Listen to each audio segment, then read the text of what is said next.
ಇವತ್ತು ಈ ಕ್ಷೇತ್ರದಲ್ಲಿ ನಾನು ವಿನಂತಿ ಮಾಡೋದಿಷ್ಟೇ ಸೋಮಣ್ಣವರು ಸ್ಪೀಡಲ್ಲಿ ನಾನು ಕೆಲಸ ಮಾಡಕ್ಕಾಗಲ್ಲ. ಈ ಸರ್ಕಾರ ಬಿಡಿ ನಮ್ಮ ಪಾಲಿಗೆ ಸತ್ತೋಗ್ಬಿಟ್ಟಿದೆ. ನಾನು ಬರೀ ಪೇಪರಲ್ಲಿ MLA ಆಗಿದ್ದೆ. ಸುಮಾರು 2 ವರ್ಷ ಆದ್ರೂ 1 ರೂಪಾಯಿ ಅನುದಾನವನ್ನ ಸಿದ್ದರಾಮಯ್ಯನವರು ಕೊಡ್ಲಿಲ್ಲ. ನಮ್ಮ ಜಿಲ್ಲೆಗೆ 2 ಸಲ ಬಂದ್ರು. ನಮ್ಮ ನಾಗವಲಿ ಶಾಲೆಗೆ ಹಿಂದಿನ ಸರ್ಕಾರ 1,40,00,000 ಕೊಟ್ಟಿದ್ದು. ಶಂಕುಸ್ಥಾಪನೆ ಮಾಡಿ ಸಿದ್ದರಾಮಯ್ಯನವರು ಹೋದ ದಿನನೇ ಹಣ ವಿಡ್ರಾ ಮಾಡಿಬಿಟ್ರು. ಸರ್ಕಾರ ಪರಿಸ್ಥಿತಿ ಹೇಗಿದೆಯಪ್ಪ ಅಂತ ಹೇಳಿದ್ರೆ ನಾವೆಲ್ಲರೂ ಕಪ್ಪೌಟ ತೋರಿಸ್ತೀವಿ ಅಂತ ಹೇಳಿದ್ದು ಸಿದ್ದರಾಮಯ್ಯನವರು ಬಂದ್ರೆ. ಅವತ್ತು ಪರಮೇಶ್ ಸಾಹೇಬ್ರು 15 ಕೋಟಿ ಕೊಡ್ತೀವಿ, ನಮ್ಮೆಲ್ಲ ಕಾಂಗ್ರೆಸ್ ಶಾಸಕರಿಗೆ ವರ್ಷಕ್ಕೆ 25 ಕೋಟಿ ಅನುದಾನ ಕೊಟ್ಟಿದ್ದಾರೆ, ನಿಮಗೆ ವಿರೋಧ ಪಕ್ಷದವ್ರಿಗೆ 15 ಕೋಟಿ ಕೊಡ್ತೀವಿ ಅಂದ್ರು. ಇಲ್ಲಿವರೆಗೂ 1 ರೂಪಾಯಿ ಕೊಟ್ಟಿಲ್ಲ. ಇವತ್ತು ಪರಿಸ್ಥಿತಿ ಹೇಗಿದೆಯಪ್ಪ ಅಂತ ಹೇಳಿದ್ರೆ ಒಂದು ಮಣ್ಣು ಇಡೀನೂ ಹಾಕ್ಸಕ್ ಆಗ್ತಾ ಇಲ್ಲ ನಮ್ಮ ಸರ್ಕಾರದಲ್ಲಿ. ಆದ್ರೆ ಸೋಮಣ್ಣವರು ಬಂದಿದ್ದಾರೆ ಕೇಂದ್ರದ ಮಂತ್ರಿಯಾಗಿ, ಇವತ್ತು ಜಲಸಂಪನ್ಮೂಲ ಸಚಿವರು ಕೂಡ ಆಗಿದ್ದಾರೆ. ರೈಲ್ವೆಲಂತೂ ಸಾಕಷ್ಟು ಯೋಜನೆಗಳನ್ನ ನಮ್ಮ ಜಿಲ್ಲೆಗೆ ಕೊಟ್ಟಿದ್ದಾರೆ. ಜಲಸಂಪನ್ಮೂಲ ಯೋಜನೆ ಅಡಿಯಲ್ಲಿ ನಾವು ನಮ್ಮ ಗೂಳೂರು ಕೆರೆಗೆ 10 ಕೋಟಿ ರೂಪಾಯಿ ಕೇಳಿದ್ದೇವೆ. ಅಂದ್ರೆ ವಾಕಿಂಗ್ ಮಾಡೋದಕ್ಕೆ ಜನಗಳು, ಮತ್ತೆ ವಿಶೇಷವಾಗಿ ಪಾರ್ಕ್ ಮಾಡೋದಕ್ಕೆ, ಎಲ್ಲ ಅಭಿವೃದ್ಧಿ ಮಾಡೋದಕ್ಕೆ 10 ಕೋಟಿ ರೂಪಾಯಿ ಹಣ ಕೇಳಿದ್ದೇವೆ.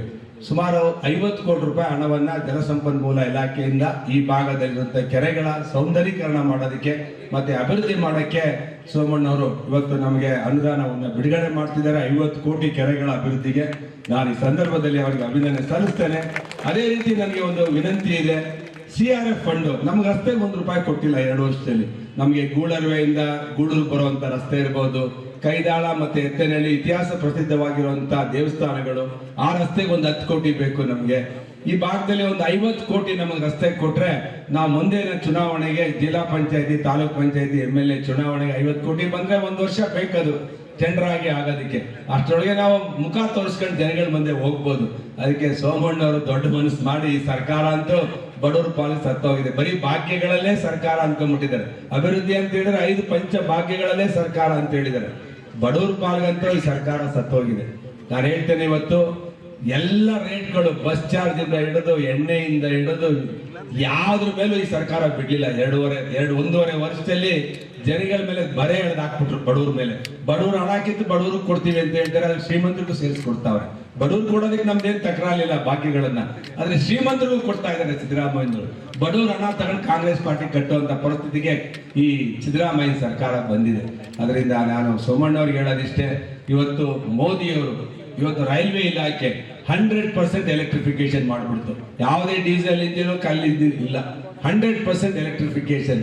ದೇಶ ನೀವು ಇದನ್ನ ನೋಡಿ, ನೀವು ವಾಯು ಮಾರ್ಗ ಅಂದ್ರೆ 190 ಹೊಸ ಏರ್ಪೋರ್ಟ್ ಗಳನ್ನ ಮಾಡ್ತು. ಇವತ್ತು ರಸ್ತೆ ತಗೊಳ್ಳಿ ನೀವು, ದೇಶದ ಕನ್ಯಾಕುಮಾರಿಯಿಂದ ಜಮ್ಮು ಕಾಶ್ಮೀರದವರೆಗೆ ವಾಜಪೇಯಿ ಕಾಲದಲ್ಲಿ ಆಯ್ತು.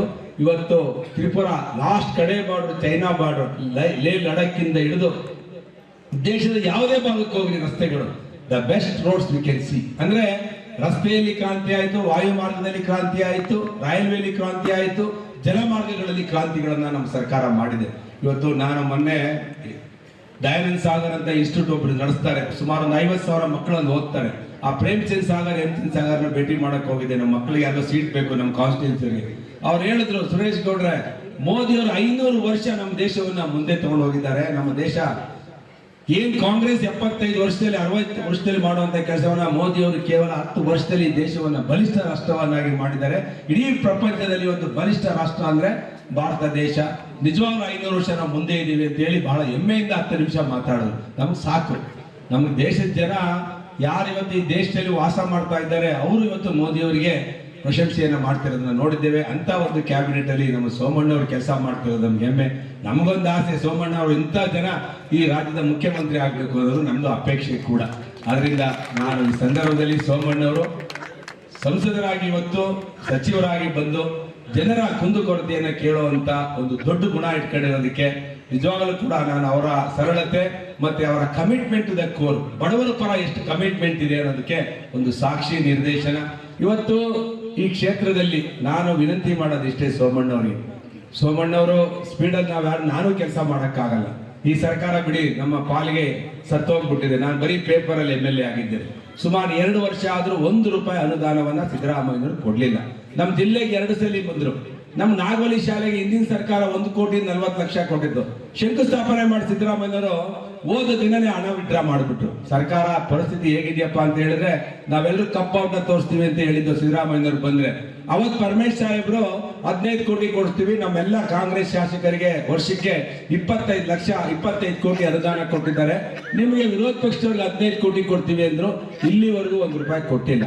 ಇವತ್ತು ಪರಿಸ್ಥಿತಿ ಹೇಗಿದೆಯಪ್ಪ ಅಂತ ಹೇಳಿದ್ರೆ ಒಂದು ಮಣ್ಣು ಇಡೀನೂ ಹಾಕ್ಸಕ್ ಆಗ್ತಾ ಇಲ್ಲ ನಮ್ಮ ಸರ್ಕಾರದಲ್ಲಿ. ಆದ್ರೆ ಸೋಮಣ್ಣ ಅವರು ಬಂದಿದ್ದಾರೆ ಕೇಂದ್ರದ ಮಂತ್ರಿಯಾಗಿ, ಇವತ್ತು ಜಲಸಂಪನ್ಮೂಲ ಸಚಿವರು ಕೂಡ ಆಗಿದ್ದಾರೆ. ರೈಲ್ವೆಲಂತೂ ಸಾಕಷ್ಟು ಯೋಜನೆಗಳನ್ನ ನಮ್ಮ ಜಿಲ್ಲೆಗೆ ಕೊಟ್ಟಿದ್ದಾರೆ. ಜಲಸಂಪನ್ಮೂಲ ಯೋಜನೆ ಅಡಿಯಲ್ಲಿ ನಾವು ನಮ್ಮ ಗೂಳೂರು ಕೆರೆಗೆ 10 ಕೋಟಿ ರೂಪಾಯಿ ಕೇಳಿದ್ದೇವೆ. ಅಂದ್ರೆ ವಾಕಿಂಗ್ ಮಾಡೋದಕ್ಕೆ ಜನಗಳು, ಮತ್ತೆ ವಿಶೇಷವಾಗಿ ಪಾರ್ಕ್ ಮಾಡೋದಕ್ಕೆ, ಎಲ್ಲ ಅಭಿವೃದ್ಧಿ ಮಾಡೋದಕ್ಕೆ 10 ಕೋಟಿ ರೂಪಾಯಿ ಹಣ ಕೇಳಿದ್ದೇವೆ. ಸುಮಾರು 50 ಕೋಟಿ ರೂಪಾಯಿ ಹಣವನ್ನ ಜಲಸಂಪನ್ಮೂಲ ಇಲಾಖೆಯಿಂದ ಈ ಭಾಗದಲ್ಲಿರುವಂತಹ ಕೆರೆಗಳ ಸೌಂದರೀಕರಣ ಮಾಡೋದಕ್ಕೆ ಮತ್ತೆ ಅಭಿವೃದ್ಧಿ ಮಾಡೋಕ್ಕೆ ಸೋಮಣ್ಣವರು ಇವತ್ತು ನಮಗೆ ಅನುದಾನವನ್ನು ಬಿಡುಗಡೆ ಮಾಡ್ತಿದ್ದಾರೆ. 50 ಕೋಟಿ ಕೆರೆಗಳ ಅಭಿವೃದ್ಧಿಗೆ ನಾನು ಈ ಸಂದರ್ಭದಲ್ಲಿ ಅವರಿಗೆ ಅಭಿನಂದನೆ ಸಲ್ಲಿಸ್ತೇನೆ. ಅದೇ ರೀತಿ ನನಗೆ ಒಂದು ವಿನಂತಿ ಇದೆ. CRF ಫಂಡ್ ನಮ್ಗೆ ರಸ್ತೆಗೆ ₹1 ಕೊಟ್ಟಿಲ್ಲ 2 ವರ್ಷದಲ್ಲಿ. ನಮಗೆ ಗೂಳರ್ವೆಯಿಂದ ಗೂಳೂರು ಬರುವಂತ ರಸ್ತೆ ಇರ್ಬೋದು, ಕೈದಾಳ ಮತ್ತೆ ಎತ್ತನಹಳ್ಳಿ ಇತಿಹಾಸ ಪ್ರಸಿದ್ಧವಾಗಿರುವಂತಹ ದೇವಸ್ಥಾನಗಳು, ಆ ರಸ್ತೆಗೆ ಒಂದು 10 ಕೋಟಿ ಬೇಕು ನಮ್ಗೆ. ಈ ಭಾಗದಲ್ಲಿ ಒಂದು 50 ಕೋಟಿ ನಮಗೆ ರಸ್ತೆ ಕೊಟ್ರೆ ನಾವು ಮುಂದಿನ ಚುನಾವಣೆಗೆ ಜಿಲ್ಲಾ ಪಂಚಾಯತಿ, ತಾಲೂಕ್ ಪಂಚಾಯತಿ, MLA ಚುನಾವಣೆಗೆ 50 ಕೋಟಿ ಬಂದ್ರೆ 1 ವರ್ಷ ಬೇಕದು ಟೆಂಡರ್ ಆಗಿ ಆಗೋದಕ್ಕೆ. ಅಷ್ಟರೊಳಗೆ ನಾವು ಮುಖ ತೋರಿಸ್ಕೊಂಡು ಜನಗಳ ಮುಂದೆ ಹೋಗ್ಬೋದು. ಅದಕ್ಕೆ ಸೋಮಣ್ಣವರು ದೊಡ್ಡ ಮನಸ್ಸು ಮಾಡಿ ಈ ಸರ್ಕಾರ ಅಂತೂ ಬಡವರು ಪಾಲಿಗೆ ಸತ್ತೋಗಿದೆ. ಬರೀ ಭಾಗ್ಯಗಳಲ್ಲೇ ಸರ್ಕಾರ ಅನ್ಕೊಂಡ್ಬಿಟ್ಟಿದ್ದಾರೆ. ಅಭಿವೃದ್ಧಿ ಅಂತ ಹೇಳಿದ್ರೆ 5 ಪಂಚ ಭಾಗ್ಯಗಳಲ್ಲೇ ಸರ್ಕಾರ ಅಂತ ಹೇಳಿದ್ದಾರೆ. ಬಡವ್ರ ಪಾಲ್ಗಂತೂ ಈ ಸರ್ಕಾರ ಸತ್ತೋಗಿದೆ. ನಾನು ಹೇಳ್ತೇನೆ, ಇವತ್ತು ಎಲ್ಲ ರೇಟ್ಗಳು, ಬಸ್ ಚಾರ್ಜ್ ಇಂದ ಹಿಡಿದು ಎಣ್ಣೆಯಿಂದ ಹಿಡಿದು ಯಾವ್ದ್ರ ಮೇಲೂ ಈ ಸರ್ಕಾರ ಬಿಡ್ಲಿಲ್ಲ. 1.5 ವರ್ಷದಲ್ಲಿ ಜನಗಳ ಮೇಲೆ ಬರೆ ಎಳೆದು ಹಾಕ್ಬಿಟ್ರು ಬಡವ್ರ ಮೇಲೆ. ಬಡವ್ರು ಹಣ ಹಾಕಿದ್ದು ಬಡವ್ರಿಗೆ ಕೊಡ್ತೀವಿ ಅಂತ ಹೇಳ್ತಾರೆ, ಅದ್ರ ಶ್ರೀಮಂತರಿಗೂ ಸೇರಿಸ್ಕೊಡ್ತಾವ್ರೆ. ಬಡವ್ರು ಕೊಡೋದಕ್ಕೆ ನಮ್ದೇನು ತಕರಾಲಿಲ್ಲ ಭಾಗ್ಯಗಳನ್ನ, ಆದ್ರೆ ಶ್ರೀಮಂತರಿಗೂ ಕೊಡ್ತಾ ಇದ್ದಾರೆ ಸಿದ್ದರಾಮಯ್ಯನವರು. ಬಡವ್ರ ಹಣ ತಗೊಂಡು ಕಾಂಗ್ರೆಸ್ ಪಾರ್ಟಿ ಕಟ್ಟುವಂತ ಪರಿಸ್ಥಿತಿಗೆ ಈ ಸಿದ್ದರಾಮಯ್ಯ ಸರ್ಕಾರ ಬಂದಿದೆ. ಅದರಿಂದ ನಾನು ಸೋಮಣ್ಣವ್ರಿಗೆ ಹೇಳೋದಿಷ್ಟೇ, ಇವತ್ತು ಮೋದಿಯವರು ಇವತ್ತು ರೈಲ್ವೆ ಇಲಾಖೆ 100% ಎಲೆಕ್ಟ್ರಿಫಿಕೇಶನ್ ಮಾಡ್ಬಿಡ್ತು. ಯಾವುದೇ ಡೀಸೆಲ್ ಇಂಜಿನ್ ಕಲ್ಲಿದ್ದು ಇಲ್ಲ, 100% ಎಲೆಕ್ಟ್ರಿಫಿಕೇಶನ್. ದೇಶ ನೀವು ಇದನ್ನ ನೋಡಿ, ನೀವು ವಾಯು ಮಾರ್ಗ ಅಂದ್ರೆ 190 ಹೊಸ ಏರ್ಪೋರ್ಟ್ ಗಳನ್ನ ಮಾಡ್ತು. ಇವತ್ತು ರಸ್ತೆ ತಗೊಳ್ಳಿ ನೀವು, ದೇಶದ ಕನ್ಯಾಕುಮಾರಿಯಿಂದ ಜಮ್ಮು ಕಾಶ್ಮೀರದವರೆಗೆ ವಾಜಪೇಯಿ ಕಾಲದಲ್ಲಿ ಆಯ್ತು.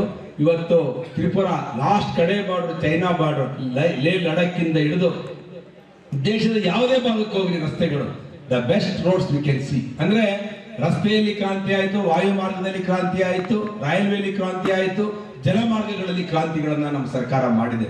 ಇವತ್ತು ನಾನು ಮೊನ್ನೆ ದಯಾನಂದ ಸಾಗರ್ ಅಂತ ಇನ್ಸ್ಟಿಟ್ಯೂಟ್ ಒಬ್ರು ನಡೆಸ್ತಾರೆ, ಸುಮಾರು 50,000 ಮಕ್ಕಳನ್ನು ಓದ್ತಾರೆ. ಆ ಪ್ರೇಮ್ಚಂದ್ ಸಾಗರ್, ಹೇಮಚಂದ್ ಸಾಗರ್ನ ಭೇಟಿ ಮಾಡಕ್ ಹೋಗಿದ್ದೆ. ನಮ್ಮ ಮಕ್ಕಳಿಗೆ ಯಾರೋ ಸೀಟ್ ಬೇಕು ನಮ್ಮ ಕಾನ್ಸ್ಟಿಟ್ಯೂನ್ಸಿಗೆ. ಅವ್ರು ಹೇಳಿದ್ರು, ಸುರೇಶ್ ಗೌಡ್ರೆ, ಮೋದಿಯವರು 500 ವರ್ಷ ನಮ್ಮ ದೇಶವನ್ನ ಮುಂದೆ ತಗೊಂಡು ಹೋಗಿದ್ದಾರೆ. ನಮ್ಮ ದೇಶ ಏನ್ ಕಾಂಗ್ರೆಸ್ 75 ವರ್ಷದಲ್ಲಿ 60 ವರ್ಷದಲ್ಲಿ ಮಾಡುವಂತ ಕೆಲಸವನ್ನ ಮೋದಿಯವರು ಕೇವಲ 10 ವರ್ಷದಲ್ಲಿ ಈ ದೇಶವನ್ನ ಬಲಿಷ್ಠ ರಾಷ್ಟ್ರವನ್ನಾಗಿ ಮಾಡಿದ್ದಾರೆ. ಇಡೀ ಪ್ರಪಂಚದಲ್ಲಿ ಒಂದು ಬಲಿಷ್ಠ ರಾಷ್ಟ್ರ ಅಂದ್ರೆ ಭಾರತ ದೇಶ. ನಿಜವಾಗ್ಲೂ 500 ವರ್ಷ ನಾವು ಮುಂದೆ ಇದ್ದೀವಿ ಅಂತ ಹೇಳಿ ಬಹಳ ಹೆಮ್ಮೆಯಿಂದ 10 ನಿಮಿಷ ಮಾತಾಡೋದು ನಮ್ಗೆ ಸಾಕು. ನಮ್ಗೆ ದೇಶದ ಜನ ಯಾರು ಇವತ್ತು ಈ ದೇಶದಲ್ಲಿ ವಾಸ ಮಾಡ್ತಾ ಇದ್ದಾರೆ, ಅವರು ಇವತ್ತು ಮೋದಿಯವರಿಗೆ ಪ್ರಶಂಸೆಯನ್ನ ಮಾಡ್ತಿರೋದನ್ನ ನೋಡಿದ್ದೇವೆ. ಅಂತ ಒಂದು ಕ್ಯಾಬಿನೆಟ್ ಅಲ್ಲಿ ನಮ್ಮ ಸೋಮಣ್ಣವರು ಕೆಲಸ ಮಾಡ್ತಿರೋದು ನಮ್ಗೆ ಹೆಮ್ಮೆ. ನಮಗೊಂದು ಆಸೆ, ಸೋಮಣ್ಣ ಅವರು ಇಂಥ ಜನ ಈ ರಾಜ್ಯದ ಮುಖ್ಯಮಂತ್ರಿ ಆಗ್ಬೇಕು ಅನ್ನೋದು ನಮ್ದು ಅಪೇಕ್ಷೆ ಕೂಡ. ಆದ್ರಿಂದ ನಾನು ಈ ಸಂದರ್ಭದಲ್ಲಿ ಸೋಮಣ್ಣವರು ಸಂಸದರಾಗಿ ಇವತ್ತು ಸಚಿವರಾಗಿ ಬಂದು ಜನರ ಕುಂದುಕೊರತೆಯನ್ನು ಕೇಳುವಂತ ಒಂದು ದೊಡ್ಡ ಗುಣ ಇಟ್ಕೊಂಡಿರೋದಕ್ಕೆ ನಿಜವಾಗಲೂ ಕೂಡ ನಾನು ಅವರ ಸರಳತೆ ಮತ್ತೆ ಅವರ ಕಮಿಟ್ಮೆಂಟ್ ಟು ದ ಕೋರ್, ಬಡವರ ಪರ ಎಷ್ಟು ಕಮಿಟ್ಮೆಂಟ್ ಇದೆ ಅನ್ನೋದಕ್ಕೆ ಒಂದು ಸಾಕ್ಷಿ ನಿದರ್ಶನ.